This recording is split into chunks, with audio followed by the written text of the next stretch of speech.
السلام عليكم واهلا وسهلا بيكم في فيديو جديد.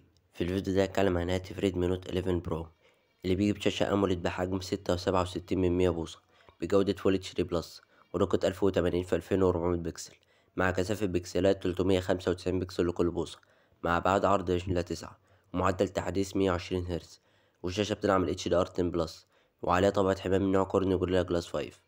طول الهاتف 163.6 مليمتر وعرض 76.2 مليمتر وسمك 8.3 مليمتر مع وزن 207 جرام. وبيجي الهاتف في ظهر من الإزاز وفريم من البلاستيك، والهاتف مقاوم للماء والغبار بمعيار IP53. أما بالنسبة لنظام التشغيل فبيجي الهاتف بنظام تشغيل أندرويد 11 مع واجهة MIUI 12.5. أما بالنسبة للمعالج فبيجي الهاتف بمعالج ميدياتك دايمنسيتي 920 5G بدقة تصنيع 6 نانومتر وتردد بيوصل ل2.5 جيجا هرتز مع معالج رسوميات مالي G68. بيجي الهاتف ب6 أو 8 جيجا بايت رام من نوع LPDDR4X ومساحة تخزين 128 أو 256 جيجا بايت من نوع UFS 2.2. أما بالنسبة للكاميرات فبيجي الهاتف بثلاث كاميرات خلفية، الأساسية بدقة 108 ميجا بكسل بفتح عدسة 1.9. الكاميرا التانية بدقة 8 ميجا بكسل بفتح عدسة 2.2 للتصوير الواسع بزاوية 120 درجة. الكاميرا التالتة بدقة 2 ميجا بكسل بفتح عدسة 2.4 للتصوير الماكرو. بتدعم الكاميرات الخلفية البانوراما وال HDR وفلاش ليد وتصوير فيديوهات 4K بمعدل 30 فريم في الثانية وفيديوهات فول اتش دي بمعدل 30 أو 60 فريم في الثانية.